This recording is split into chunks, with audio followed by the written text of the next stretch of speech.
I've always been proud of staying somewhat contemporary in terms of my musical taste, but over the past few years, I feel like I've regressed like big time to going backwards to rediscover and appreciate the music and the music makers that I guess sort of shaped the soundtrack of my formative years. And in listening to some of your most recent work, I can't help but detect maybe some retro leanings or Yeah. sensibilities or aesthetic or something. Are you exploring nostalgic curiosities the way that I have been? Yeah.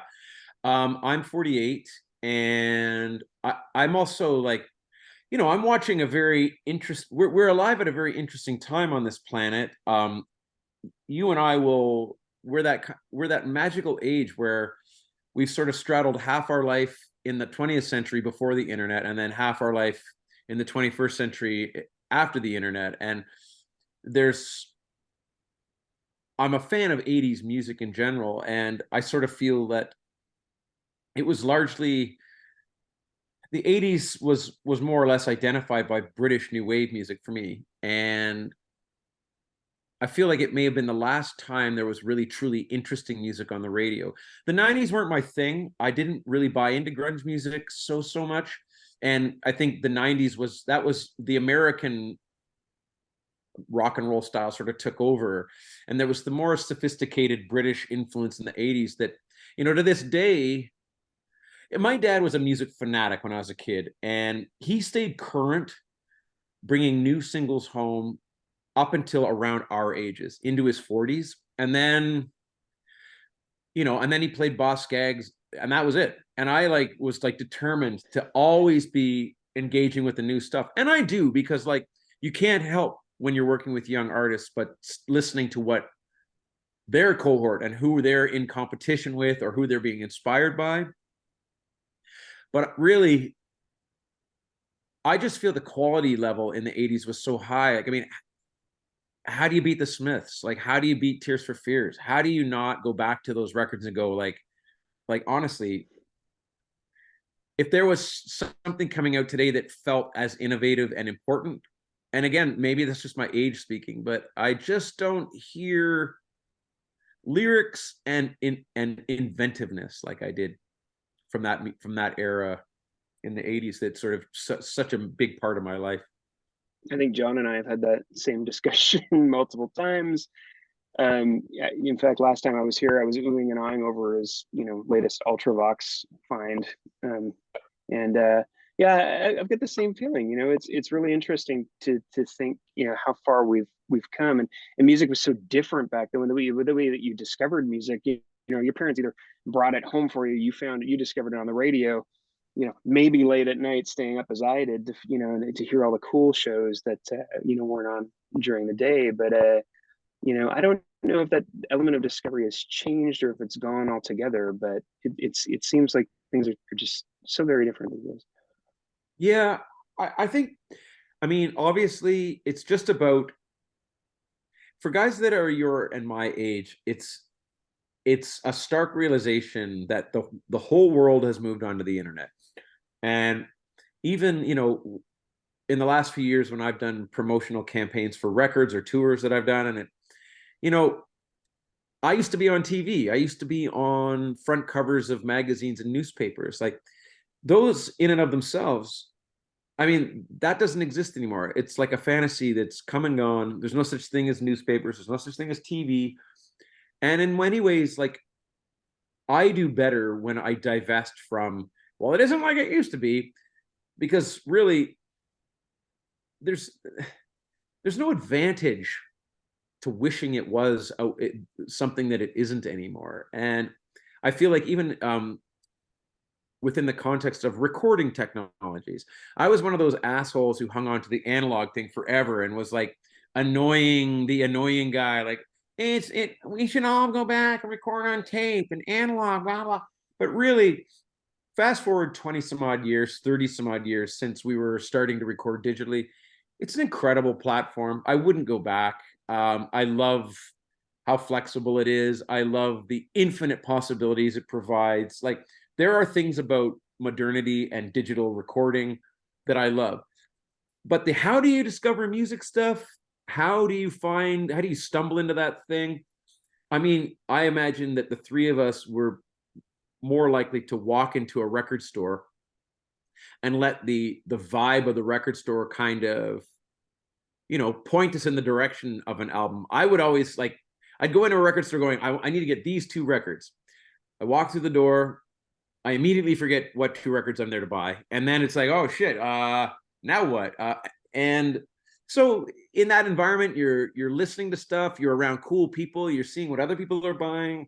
It's a community atmosphere. So yeah, I don't know, but you know what I will say, honestly, Rob, I'm tired of being the old guy going like bitching that it's not good anymore, because it is still good. People are still loving music. I believe people are listening to more music than they ever have. That's what those people like to say. People are listening to more music than they ever have. Okay, it's passive listening, I think. Like, gone are the days when you would open up Breakfast in America with a set of headphones on a reclining chair and just like take it in, you know? That was grade 4 for me. Yeah, man, of course it was. Yeah. It was the best. It was the best. But yeah, you would sit there and you would consume an album, you know, as a music consumer, and like literally, not visually, and you would open it up, you'd look at the artwork, you'd read all the liner notes, and you know, sing along with the lyric sheet and stuff like that. It's interesting. The consumption ritual has changed, right? It's, to your point, I think it's a lot more passive. Yeah, I agree. Yeah, and you know, when you look at like even the numbers on Spotify, which the industry loves numbers, because, you know, for everybody that isn't an artist, they're looking to measure by counting beans if they're being effective or not, you know, like but even back in the day, like if you got a gold record in the olden days, in Canada, that's 50,000 people. That's 50,000 people left their homes, went into a record store, put the money down, that record got put in a bag, and they took it home.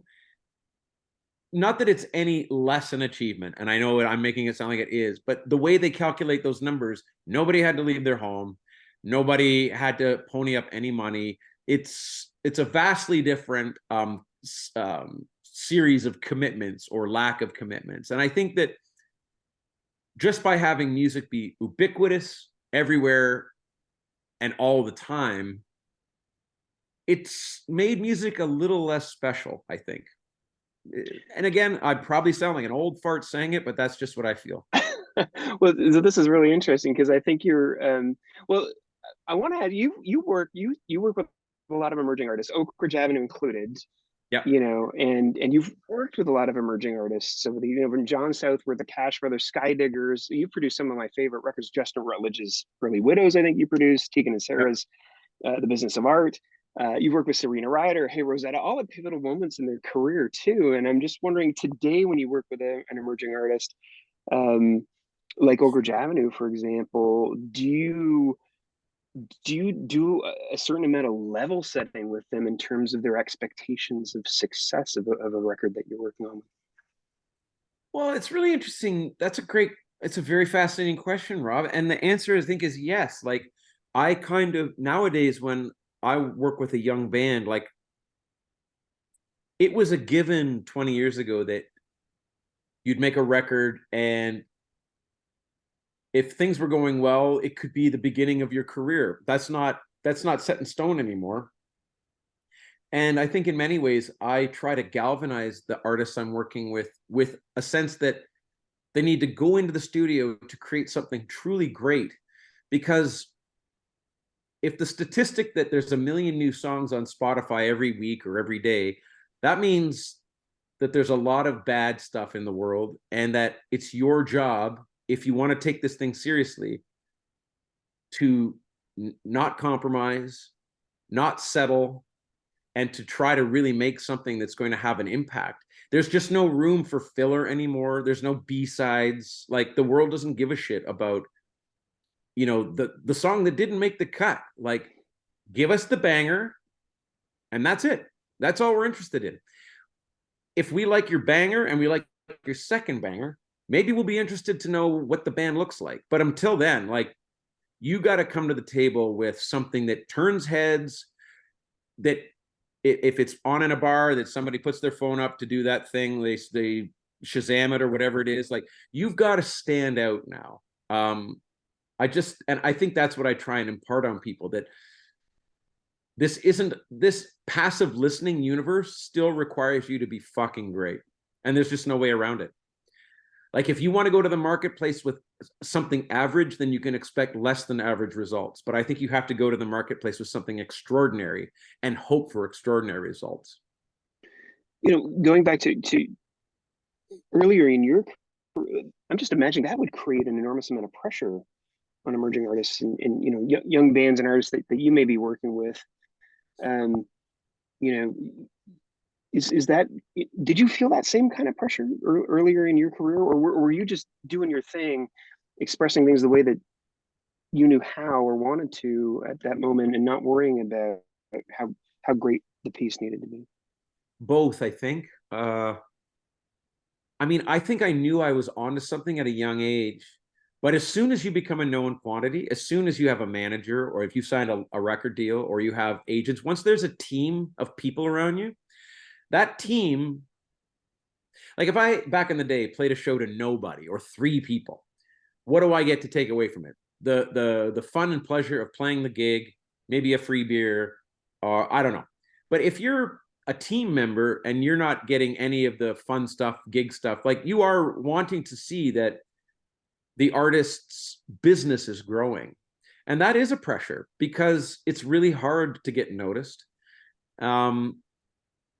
It feels almost impossible. And you want your team around you to stay motivated and stay excited in you and in your project. So there is a pressure to provide them with, a song they can go to radio with, or something that is going to move the needle. And I think that everybody these days is looking to move the needle, especially as the music industry goes from one version of itself to this new version, which is perplexing. I don't know how anybody makes any money anymore other than the labels. I don't know how it happens. So think young artists too. Like, I think you have to be galvanized in a business capacity.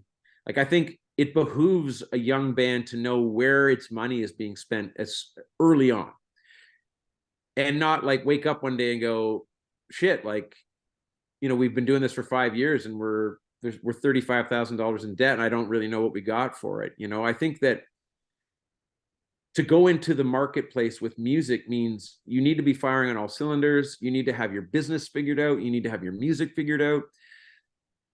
When I was starting out, indie was a new idea, and everybody was stumbling in the general direction of indie.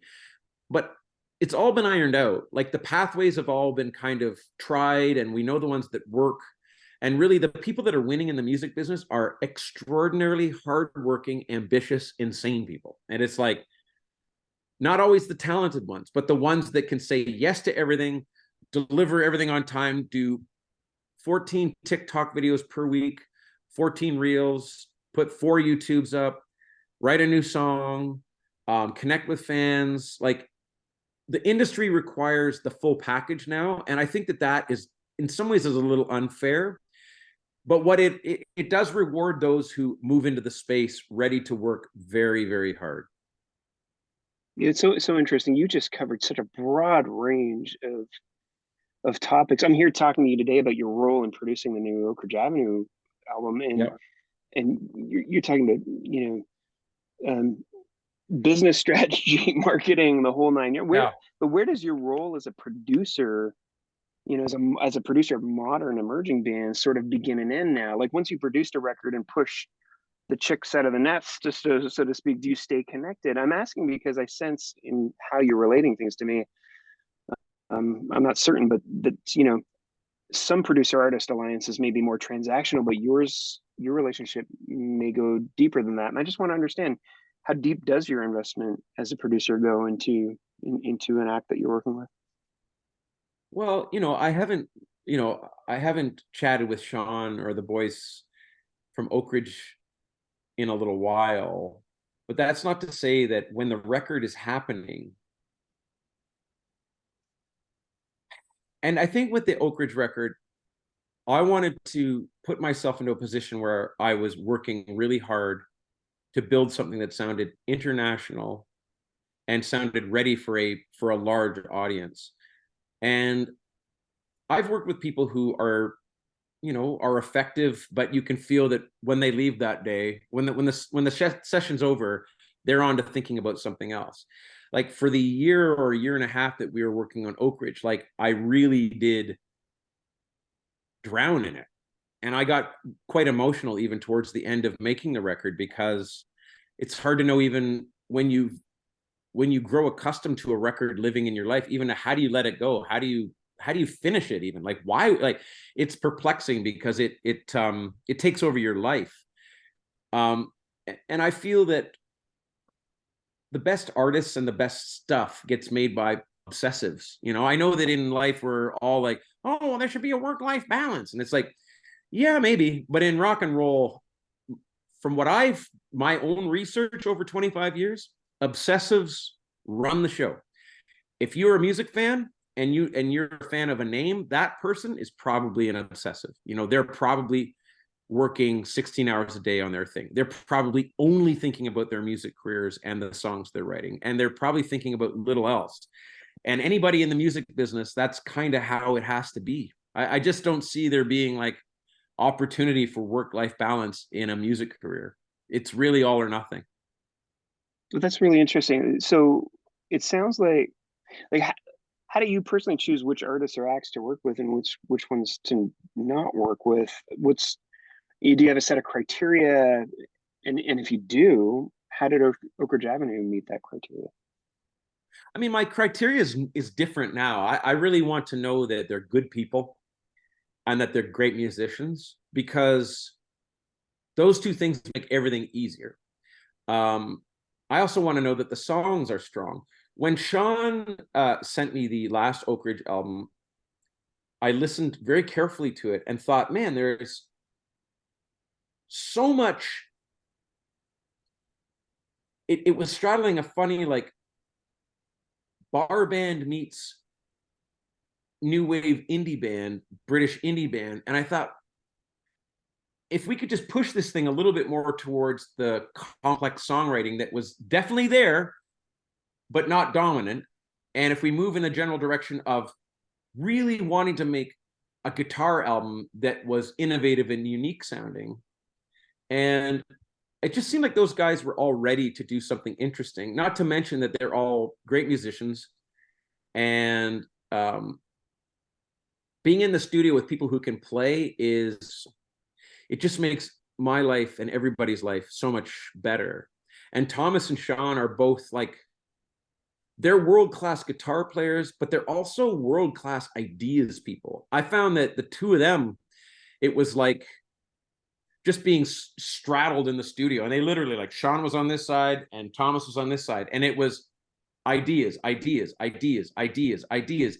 And that's all we're in the business of. We're in the business of ideas. And I'm fascinated that you can play this instrument, an instrument that it almost feels like, is there any ideas left on the guitar? Like, honestly, it feels like the ideas are gone. But somehow they were able to play stuff that sounded fresh and cool and innovative. And it's all the stuff you need. Like, I think the other thing is, when I was younger, I would take on things like, oh, I'll be able to fix this. It might not be good now, but I'll make it good. Well, that doesn't work. And I've not done a lot of that, but I've done enough to know that turd polishing is not a thing. You can only dress up a pig so much, and then it's still a pig, you know? So at the end of the day, the need for musicians to be effective is the difference between, is this record happening or is it not happening? And in particular with Thomas and Sean, like, those guys, that they are world-class talents. You know, I mean, I was saying to both of them, I wish you guys lived much closer, because I could use this kind of, like, you know, dial a guitar player. I just need somebody to come in with a big idea and just drop it. If, like, they are one take wonders, those two guys, you know, they are just one take, wicked idea, wicked tone, wicked execution. Great. It's the way to be, you know. But we've seen them play live, you know, at least a dozen times here, and they seem to be a band that keeps getting better. But I mean, as good as I think they are, I remember that once hearing Sean and Thomas um, and the band kind of describe you as a bit of a musical hero for them. And well, one, I wonder how that makes you feel, but two, I can't. I, I, it may have been intimidating for the band to maybe reach out to you and create this relationship. And so I'm very curious how, A, how, how that makes you feel, B, how that alliance came to be. And I guess part three would be, how do you put a band that's coming into your environment to record with you at ease, who, maybe reveres you in the way that you do? How do you create the right conditions for creative collaboration the way that you have with this new Oakridge Avenue record? Yeah, that's it might be one of my shortcomings that I maybe don't create that environment in that way. I probably have a little bit more old-fashioned dad in me, where I'm like kind of a gruff baseball coach, I think, more than like the soft guy who wants to make it nice for everybody. I want you to feel a little bit of tension and fear. Like, I want there to be a sense that not delivering is not an option. You know what I mean? Like, it's like, and as I've gotten older, I am a little bit more maybe of a dick about just like, there's no reason why this just shouldn't be great. Like, and I'm sorry, like, it just has to be. So I'm less likely to cater to an artist nowadays. I think back when I was younger, I definitely did. And I'm not saying this is the way to be. I think it's just that I'm older. I realize life is short. There's less time. Why fuck around if you can do it great, And so in that way, I might not be so inclined to create that safe, cultivating space, which might be a fault of mine. But I didn't find those guys walked in. I knew they were fans, but I didn't feel in any way that there was any intimidation. Really, after I talked to Sean and I'd said, look, I'd listened to the record. I think that there's real potential. I think that you guys maybe just need to separate from some of the bar band aesthetic and embrace more of the like Franz Ferdinand stuff that I'm hearing. And I said, look, I'll come out to Kingston. I don't want to produce the record, but I'll come out to Kingston because I know Thomas has got a studio in his basement and he can run Logic, and he's got some skills as an engineer. I'll show you guys what I'm thinking, and we'll just produce a song off the floor, and I'll show you kind of how I would do it. And then it really, really worked. And then it was, I don't know. Was that a bit of a chemistry test kind of thing? Yeah, it was a chemistry test, but it was really, honestly, it was more, Rob, like I was like, I'm not producing records anymore. No one calls me to produce records for 10 years. No one has wanted me to. I'll show you what I want, what I would do if I were you. Here's what I would do. This is how I'd edit the drums. This is where I would put guitars. And then I sort of feel like it was just like, oh, great. Now we're making the record. And then voila, they were at my house. So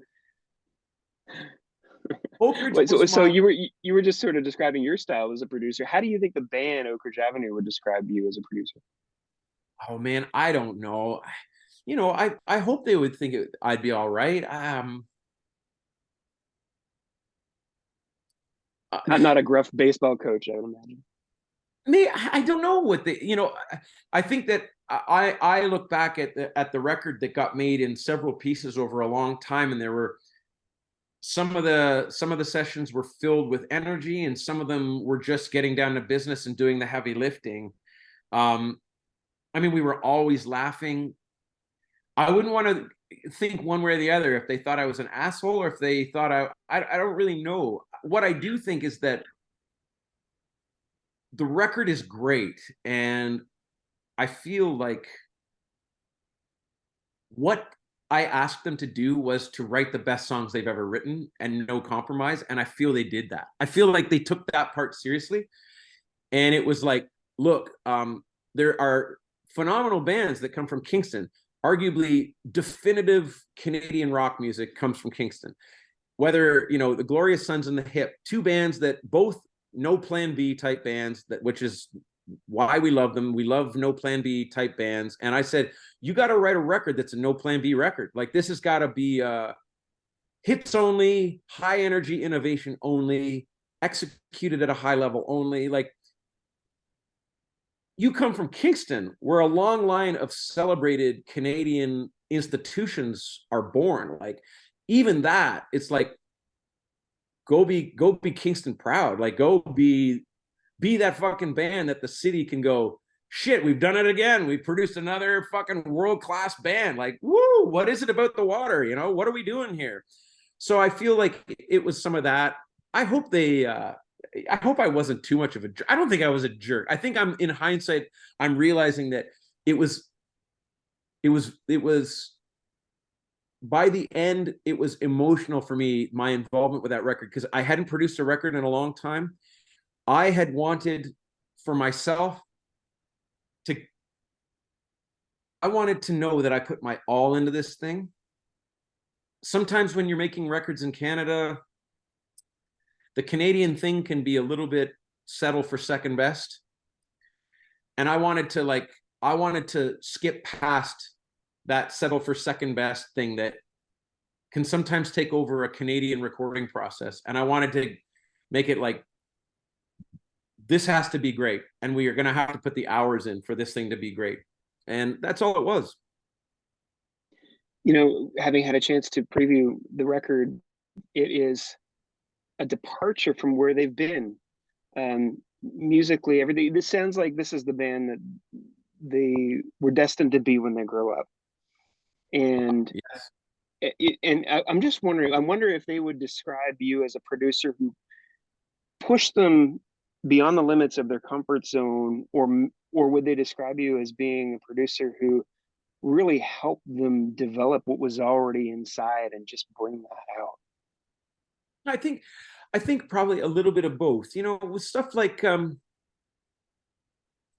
it's little things at the end of the day. Like, Harrison has one of the best snare sounds I've ever heard. So like, you start to you know, Joe is like, he plays very lyrical bass lines. Like, you start to see, okay, here's what these people do best. Joe's lyrical bass playing. Harrison, when he is playing full strength backbeat, and when the two guitar guys are innovative, sometimes like Sean would, he's such a brilliant blues guitar player that his blues skills, all we had to do is say, look, we have to turn the blues down ever so slightly and turn like the British new wave guy up. A lot of cool British music is made by people who don't know how to play their instruments, you know? So in a way, it's like, how do you get these two unbelievable guitar players to sound like we're discovering the guitar for the first time, you know? Like, and it's little things like that. It's just little guideposts when you're making a record like that, to say, it can't sound bluesy, and it can't even have like a blues, like it can't even have that. Like, it's just got to be, we can't let the world know that you can play blues like that. It has to kind of, we have to put the costume on and stick to it. No moments of like, oh, I wasn't expecting to hear this shuffle thing or whatever. I don't know. I'm just talking, but you know what I mean? Like, it really was about making sure that we streamlined the vision and that we didn't let any of our old habits get in there, you know, that nothing bar bandy, nothing bluesy, nothing that sounded 3-chord rock. Everything had to be sophisticated. Everything had to have the best tone. I mean, honestly, Rob, we had about 35 guitars in the studio, and there'd be parts that would be like, we would try 20 guitars. Is this the part? This is the part. Is this the sound? Let's hear another guitar. Try another guitar. Try another guitar. Try another guitar. And it really was just commitment to making sure that we were making the right decisions every time. And we were never relying, like resting back on, oh, that's okay. People know us as a bit of a blues thing, so we'll let that go. It's like, no. This has to be a succinct vision. And I think that everybody got on board for that. Well, how did you and the band decide on the creative vision for the album? Was that something that they brought to you? Here's what we want to produce. We want this sound. This is our vision for it. Or was that vision that you were just describing, in terms of, so to speak, the costume, so to speak, was that vision something co-created between you and the band? I think it was co-created. I mean, when I came out that day to work with those guys, they're great music fans. And Harrison is like, I mean, you want to feel cool, let him DJ your party. You know what I mean? Like his music taste is unbelievable. So those guys were playing a lot of stuff off of their playlists and going, we like this band, we like this band, we like this band. And at the end of the afternoon of listening together, I said, so what kind of record do we got to make to get on this playlist? Because to me, it sounds like that's what we're going to do. We got to make a record that's every bit as cool as everything you've just played me. Because I want the next Oakridge Ave record to be a natural fit amongst this playlist of all the coolest music that's happening, all the July talk, all the BSS, all that stuff. I want the next Oakridge album to fit in there like it belongs, not like, oh yeah, but that's cool guys in Toronto doing that, not us. It's like, we're joining that club. We're getting on the cool club and we're making a record that has all the innovative touchstones that demand its belonging in a new club and not the club that you came from. And everybody was on board. I think everybody was like, yeah, we've been there, we've done that one thing, and next thing we're gonna join the kind of the indie rock game, for whatever that means. I think that's kind of how it happened. So the album's not out for another 3 days, but are there any songs on the album that that really stand out to you, or perhaps are really special to you for whatever reason, that our listeners should pay attention to? Well, let me just see. I want to go to Night Drive is one of my favorites. I don't know why I sometimes feel like it's got a little bit of the cult, and it's got some like chorusy, like Joy Division bass. I mean, I'd have to go open it up, but That's that okay. song, Maybe there's one that you think you saw the band just really embrace and really kind of brought them to life in a new way. Was there something that's maybe stood out on the album?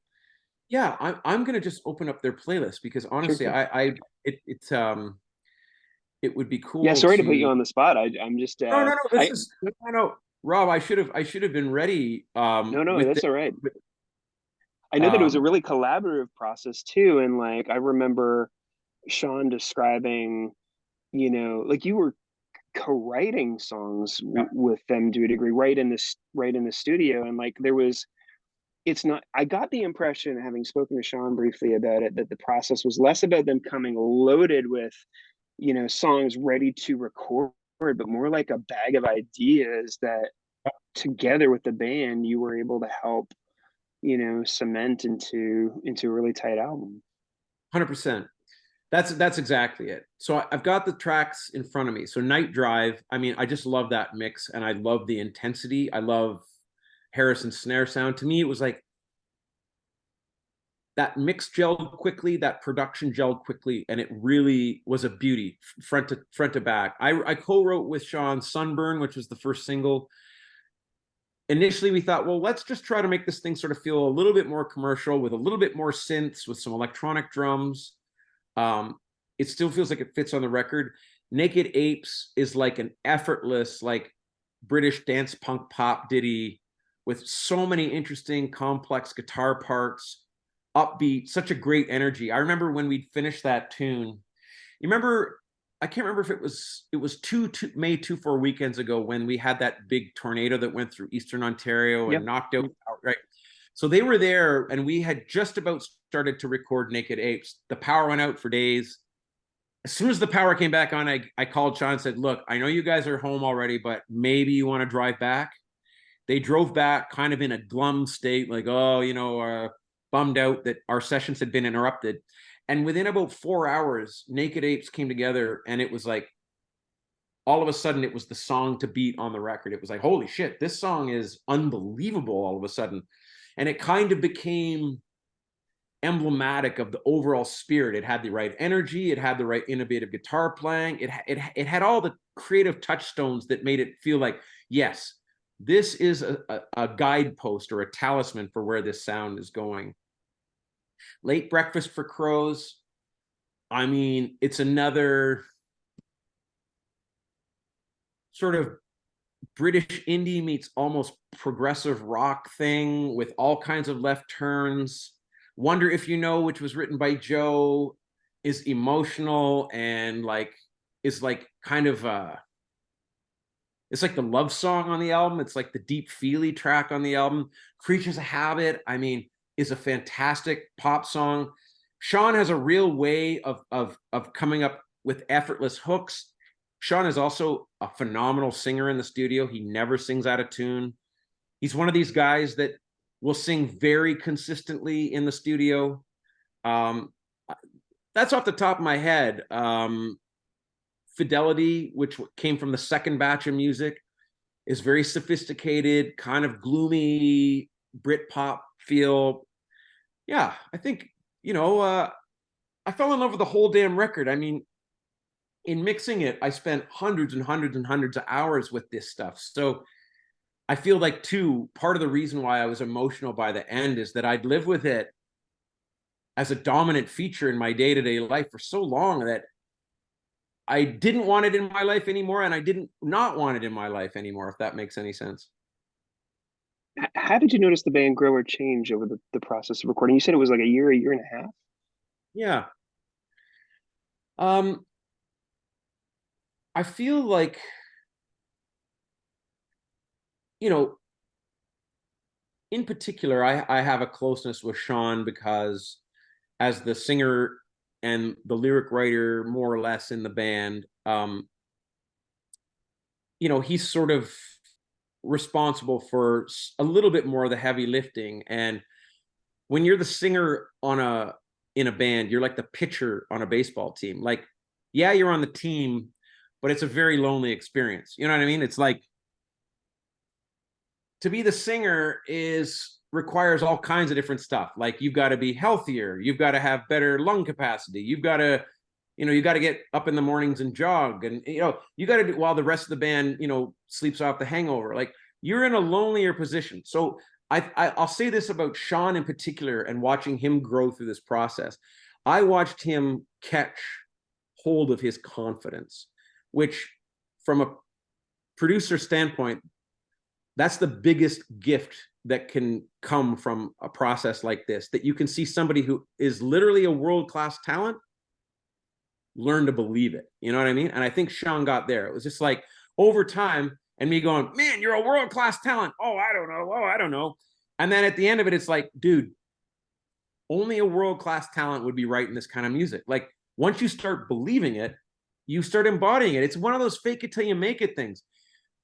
Musicians don't always easily come by confidence, but once they get it and hold on to it, sky's the limit. And I feel that I think it happened for all those guys, but watching Sean in particular, I think in Canada also, we're not inclined to believe our own hype. That's an American kind of thing. And so in the studio, I can be a pretty loud cheerleader for stuff and like rah band.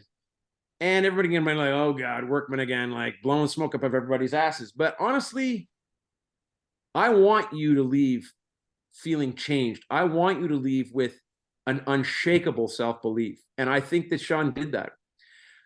I think Sean's going to go on to produce more records. I think he's going to produce young Kingston artists. I think he's got that talent.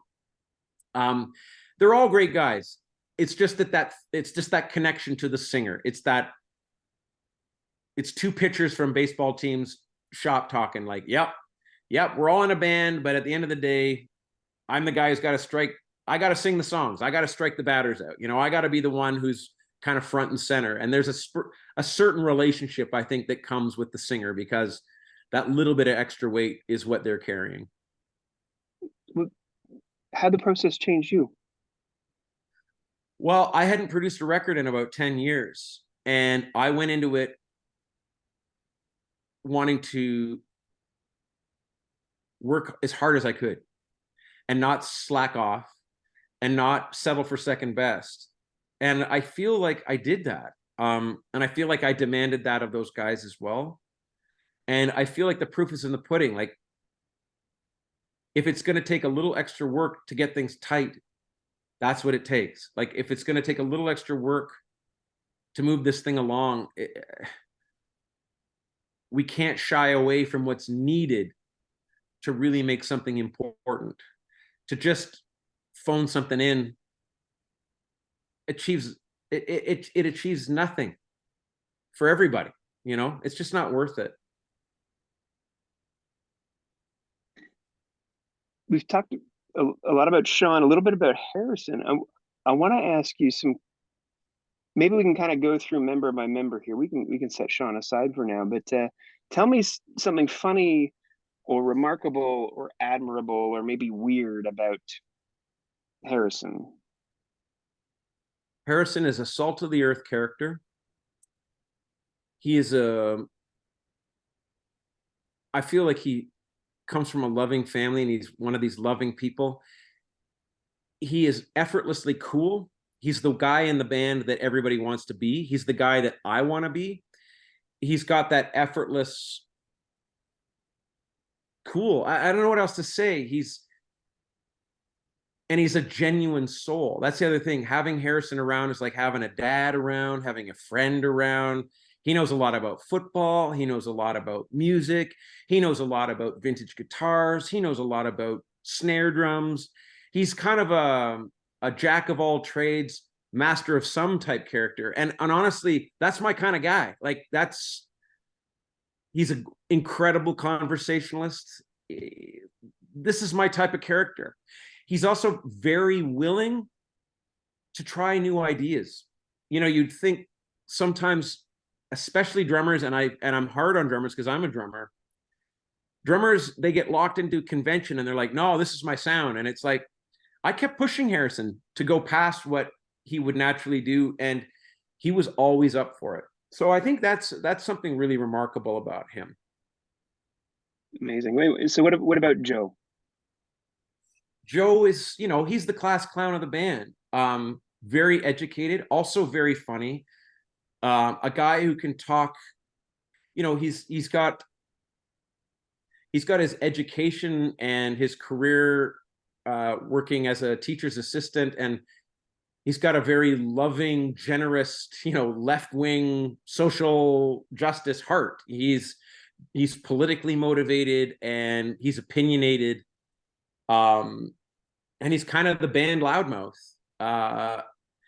You know, there were days where I wish he would have been a little bit more rehearsed, but what he brings in terms of levity to the band and like being the guy in the room that is there to create lightness, I think that's his biggest function.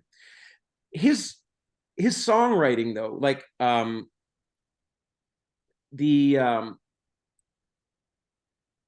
Wonder If You Know track is one of the sleeper hits on the album, and I think is indicative of Joe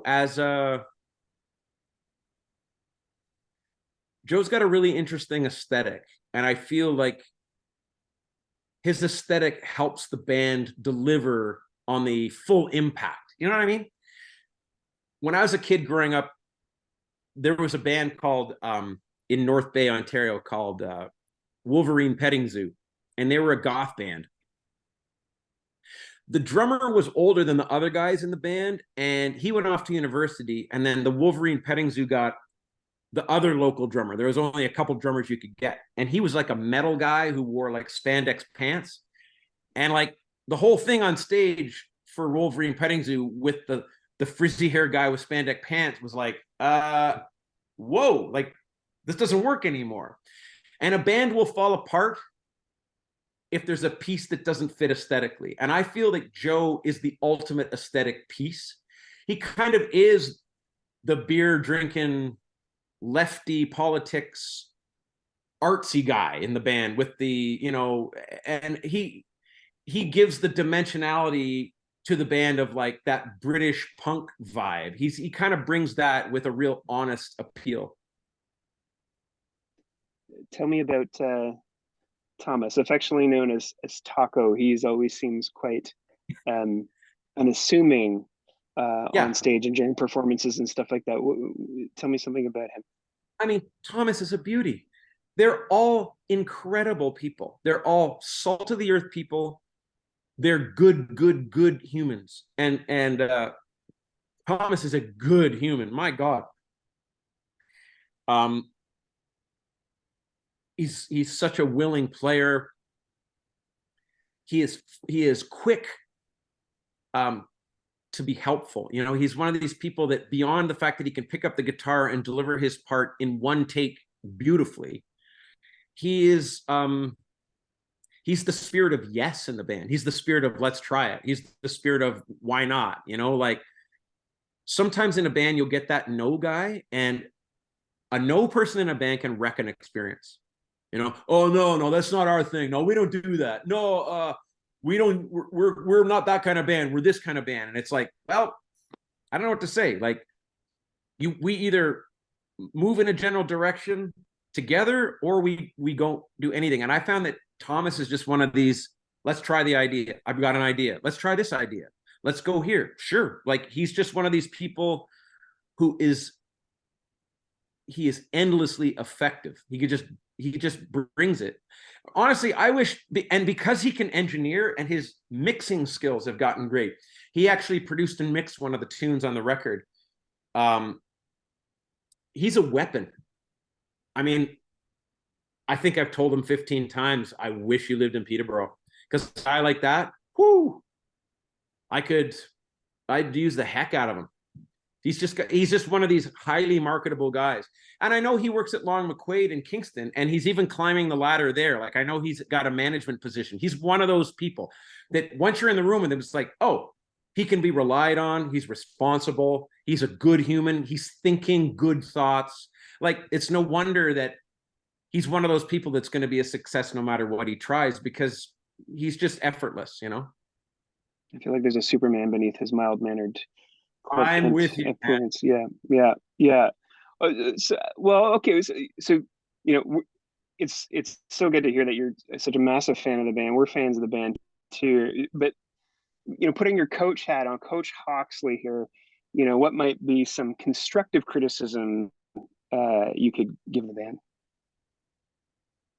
Oh, I don't know if I would give much more. Like,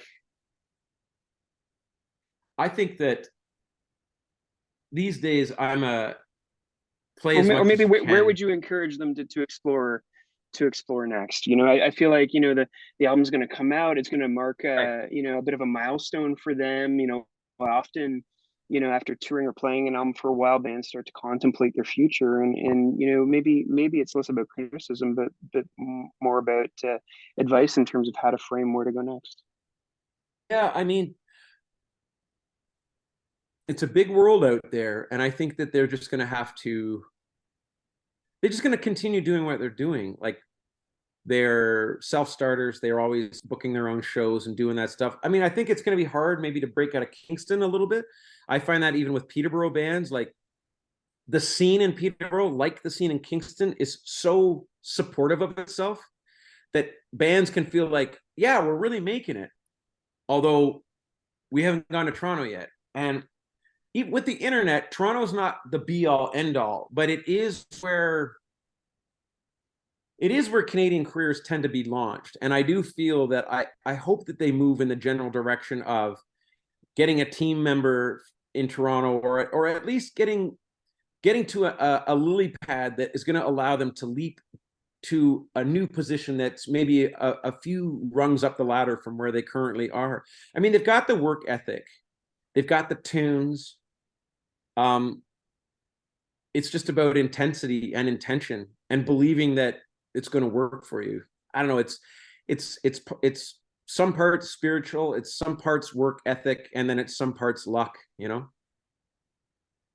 I can't wait to play some of your comments for the band when they're here in the studio next week. It's been such a privilege to be able to talk to you, and man, I really appreciate how honest and open you were about this process. And I I know you usually get interviewed for you and your work and all that stuff, and not that producing isn't your work or anything like that, but I really appreciate that you were able to open up about your experience working with Oakridge Ave.